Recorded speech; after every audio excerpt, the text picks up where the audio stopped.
Sarap naman ng fried chicken. My special fried chicken made by Chella.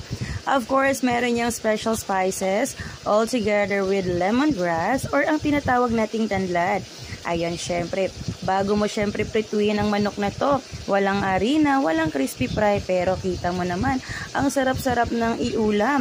Ayan nga ang ating special na chicken inasal, a la fried chicken, pero syempre, minarinate natin yan sa ating calamansi juice, bawang, paminta, special spices.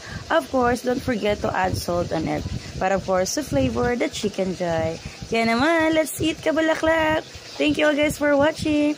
I have, of course, a jolly evening dinner. Let's go! Thank you for watching. Don't forget to share this video. Don't forget to like, comment, and share. Salamat naman kabulaklak! Thank you! Bye-bye!